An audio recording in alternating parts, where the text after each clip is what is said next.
Iba en mi motocicleta rumbo al trabajo, cuando todo sucedió en un abrir y cerrar de ojos. Un hombre, perdido en el tráfico, avanzó hacia mí sin previo aviso. Ni siquiera tuve tiempo de frenar. Al momento siguiente, me desperté en el suelo, mi cuerpo palpitaba y la sangre fluía. Fue entonces cuando algo inexplicable se apoderó de mí. Una sensación de caída, como si me arrastraran a un abismo sin fin. Una oscuridad profunda y asfixiante me envolvió. Cuando volví en mí, me di cuenta de que estaba tendido en una maraña de serpientes, que se retorcían y trataban de morderme. Intenté levantarme, pero algo me agarró con fuerza y me arrojó a un pozo aún más profundo. Fue allí donde vi el horror. La gente gritaba, atrapada en las llamas, con sus cuerpos retorciéndose en agonía. El olor era insoportable, como si la carne se quemara hasta desprenderse de los huesos. No reconocí a nadie, pero sentí la desesperación de aquellos rostros deformados por el fuego. De repente, dos figuras aparecieron ante mí. Uno de ellos, con cuernos retorcidos y ojos llameantes, era el mismísimo diablo. El otro, aún más aterrador, fue Satanás. Me dijo que ese era mi lugar, que mi alma les pertenecía. Me negué. Grité que no aceptaría quedarme allí, que no era parte de ese infierno. Insistieron, pero luché, incluso con el miedo consumiéndome. No podía aceptar ese destino. La escena era de pesadilla. La gente a su alrededor ardía sin parar, sus gritos resonaban en la oscuridad. El aire estaba denso, cargado del hedor a carne podrida y azufre. No sentí ningún dolor, pero verlo fue suficiente para hacerme desear no volver nunca más. Era un lugar de sufrimiento eterno, donde no existía la esperanza. Fue entonces cuando desperté en el hospital. Los médicos me dijeron que me habían declarado muerto hacía 6 horas. Mi corazón se detuvo, mis pulmones fallaron y solo la intervención médica me recuperó. Cuando recuperé la conciencia, lo único que podía pensar era en lo que había visto. No fue un sueño ni una alucinación. Fue real. Antes del accidente vivía una vida alejada de la fe, atraída por las tentaciones del mundo. Pero después de esa experiencia todo cambió. He visto lo que hay al otro lado y no hay nada más aterrador que la realidad del infierno. Si aún lo dudas, piensa en lo que está en juego. No espere hasta que sea demasiado tarde. La visión se hizo más clara, me di cuenta de la inmensidad de esa figura ante mí. No era solo altura, era presencia. Estaba parado como una montaña de sombras, pero sus ojos ardían como brasas en la oscuridad. Aquí es donde perteneces, dijo, y su voz no fue un sonido sino un peso que me aplastó el pecho. Ahora nos perteneces. Luché. Cada palabra que salía de mi boca era un grito de negación, una negativa desesperada. No. Mi alma no es tuya. Y se rieron, no con risas, sino con un sonido que se enroscaba en mi mente, como garras arañando mi voluntad. Intentaron arrastrarme, convencerme, quebrarme. Pero algo dentro de mí se resistió. Algo más grande que el miedo, más grande que el dolor. Y entonces, cuando ya no había fuerzas, cuando creía que todo estaba perdido, una luz atravesó la oscuridad. No era una luz cualquiera. Era como si el cielo mismo se hubiera partido y de él emergiera una escalera, sí, una escalera de metal reluciente, fría al tacto pero ardiendo con una pureza que nunca había sentido. Empecé a subir, aunque no sabía dónde. Cada paso fue una batalla, cada movimiento un acto de fe. Y entonces, cuando ya me temblaban las manos por el cansancio, una fuerza me levantó. Él era un ángel. No tenía alas. Ninguno de los ángeles que vi los tenía. Eran seres de pura luz, vestidos con túnicas que brillaban como el sol del mediodía, tan intenso que apenas se podía mirarlos directamente. Pero sus caras eran indescriptiblemente hermosas. No eran como nosotros, eran más altos, más radiantes y más vivos de lo que cualquier ser humano podría estar. Y cuando me levantaron, el aire a mi alrededor cambió. El olor a azufre y podredumbre desapareció, reemplazado por una fragancia que no existe en este mundo. Algo dulce, fresco, como si cada aliento fuera un bálsamo para el alma. Me llevaron a un jardín. No un jardín cualquiera, sino el lugar donde aún existe la perfección. Árboles cargados de frutos que nunca había visto en la tierra, ríos de agua cristalina que brillaban como diamantes líquidos y a lo lejos, un coro de voces angelicales, que no cantaban, sino que vibraban en armonía, como si el universo mismo estuviera en adoración. Y entonces, entre ellos, lo vi. Él estaba allí, envuelto en una luz tan intensa que me dolían los ojos, pero no podía apartar la mirada. Era como si el sol se hubiera hecho carne y, al mismo tiempo, fuera más que eso. Era él. Lo supe al instante. Caí de rodillas y extendí la mano temblorosa para tocarle los pies. «Señor». Susurré, y mi voz se apagó. Se inclinó y cuando sus dedos tocaron mi frente, una paz que nunca había conocido inundó mi ser. «Sí, soy yo», dijo. «Y esto es el cielo». Caminamos juntos. Me mostró un salón donde todo era dorado, mesas, sillas, incluso los frutos que reposaban sobre ellas, tan perfectos que parecían tallados por manos divinas. «Estos son para ti», dijo. Y cuando probé uno, el sabor explotó en mi boca como si 1000 sabores se fusionaran en uno. Era pura vida, pura alegría, algo que ningún alimento terrenal podría ofrecer jamás. Pero entonces, me dijo algo que me rompió el corazón: «No puedes quedarte todavía». Rogué, lloré, dije que no quería volver. «Hay trabajo por hacer», respondió. «Y tu familia todavía te necesita».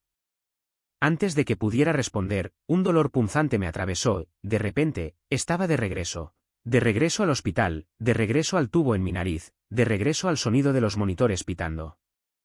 Los médicos no lo creyeron. Dijeron que había muerto 3 veces, que mi corazón se había detenido, que mis pulmones habían fallado. Pero lo sabía. Lo había visto. Y ahora, cada vez que miro al cielo, recuerdo esa escalera, esa luz, esa voz que me decía: «Aún estás a tiempo. No espere hasta que sea demasiado tarde. No lo dejes para más tarde. El infierno es real, pero también lo es el cielo. Y la elección es tuya». No tuve la oportunidad de contarte todo lo que pasé. Pero una cosa es segura: el dolor más insoportable no provino del accidente. Llegó después, cuando desperté en aquel hospital, con el cuerpo destrozado y el alma hecha pedazos. El impacto fue tan rápido que ni siquiera sentí nada en ese momento. Solo más tarde, cuando los tubos me ataron a la cama y cada respiración era una prueba, entendí lo que era sufrir de verdad. Grité a Dios en el silencio de la noche: «¿Por qué me trajiste de vuelta? ¿Para esto? ¿Para esta agonía?». Las lágrimas corrieron y me pregunté si valía la pena vivir así. Los médicos dijeron que nunca volvería a caminar y que quedaría lisiada para siempre. Pero algo dentro de mí se negó a aceptarlo. «No voy a aceptar esta sentencia», dije. «Si Dios me diera una segunda oportunidad, Él me levantaría». Y entonces comenzaron los milagros. Cosas que la medicina no podía explicar. Dolor que desapareció repentinamente. Fortalezas que regresaron cuando ya no tenía esperanzas. Los médicos sacudieron la cabeza con incredulidad. «Estás luchando contra todo lo que dice la lógica», dijeron. «Pero caminarás». Y yo respondí: «Ya estoy caminando. Porque Dios me lleva». Cuando finalmente salí del hospital, la batalla no había terminado. En casa, la fisioterapia fue un martirio. Mi pierna izquierda estaba rota en varios lugares, más corta que la derecha. Una noche, desesperado, oré: «Dios, ¿cómo se supone que debo vivir así? ¿Cómo se supone que debo predicar sobre el cielo cuando apenas puedo mantenerme en pie?». Entonces sucedió algo sobrenatural. Sentí una fuerza invisible tirar de mi pierna, como si los huesos se estuvieran realineando. Cuando desperté a mi esposa, vio, las piernas eran del mismo tamaño. Otro milagro. Pero quería más. No bastaba con caminar. Necesitaba correr. Y eso es lo que hice. En medio de la habitación, contra todo el miedo y todo el dolor, me levanté y corrí. Mi mujer, asustada, tomó fotos y se las mandó a nuestra hija: «Mira lo que está haciendo». Me reí y dije: «¿Aún dudas del Dios al que sirvo?». Ella, hindú, vio todo eso y no pudo negarlo. «Sí, ya veo», respondió ella. «Pero cambiar la fe no es fácil». Y lo entiendo. Porque yo también era así. Antes de eso, apenas conocía la Biblia. En la Iglesia Católica solo hacíamos la señal de la cruz y repetíamos palabras sin entender. Pero un día, mi padre me llevó a una iglesia pentecostal en Luisiana. Hoy predicarás, dijo. ¿Yo? Ni siquiera sé hablar. Pero él insistió. Temblando, subí al púlpito. Las palabras no vinieron. Hasta que recordé un pasaje, las 10 vírgenes, 5 prudentes y 5 insensatas. Empecé a hablar y algo me invadió. Las palabras fluyeron como si alguien más las estuviera diciendo. Cuando terminé, el pastor me llevó aparte, vuelve el próximo domingo. La gente quiere saber más. Intenté huir. Pero no me dejaron. Vinieron a mi casa, me rodearon de amor y entendí, no se trataba de mí. Se trataba de lo que Dios podía hacer a través de mí. Y así, sin querer, sin planificación, me convertí en mensajero. No porque yo fuera especial, sino porque Él eligió usar incluso a un hombre destrozado como yo. Y si Él puede hacerme eso, ¿imagina lo que puede hacer contigo? Desafiándome a mí mismo. ¿Vas con nosotros o eres demasiado cobarde? Se rieron, pero yo sabía que no era miedo. Era algo más profundo, una voz dentro de mí que decía, esto no es para ti. Pero insistí. Está bien, iré. Solo hoy. Y ahí fui, arrastrada por la corriente de lo que juré que no quería. La primera cerveza se bebió fácilmente. El segundo también. Hasta que, sin darme cuenta, ya estaba en medio de esa niebla de risas vacías y promesas olvidadas. No fue el alcohol lo que me detuvo, fue la ilusión de pertenencia. Pero en el fondo algo ardía. Un recuerdo. Una palabra. Fue entonces cuando ocurrió el accidente. El impacto me lanzó contra la realidad como un puñetazo en el estómago. Acostado en esa cama de hospital, con los huesos rotos y el alma expuesta, escuché nuevamente las voces de mis padres, estás huyendo de Dios. Y Él te traerá de regreso. Simplemente no te gustará como es. En ese momento lo entendí. No fue una amenaza. Fue una promesa. Y luego, Él me mostró. No con palabras, sino con una visión tan real que todavía arde en mí hoy. Vi lo que muchos llaman infierno, un lugar de oscuridad donde la desesperación no tiene fin.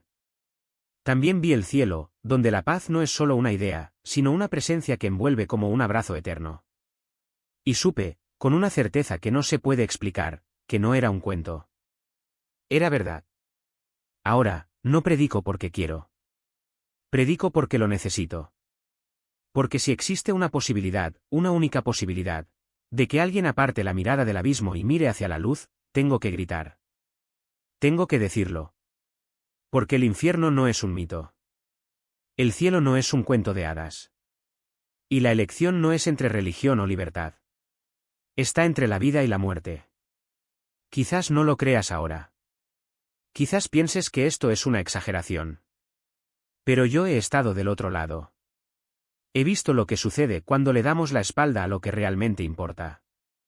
Y si hay algo que he aprendido es que Dios no se da por vencido con nosotros, incluso cuando nosotros nos damos por vencidos con Él. Entonces hoy te pregunto, ¿cuánto tiempo correrás? Porque Él está esperando. No con un castigo, sino con los brazos abiertos. Y la decisión es tuya. Pero debes saber una cosa, el tiempo no espera a nadie. Y la eternidad es para siempre.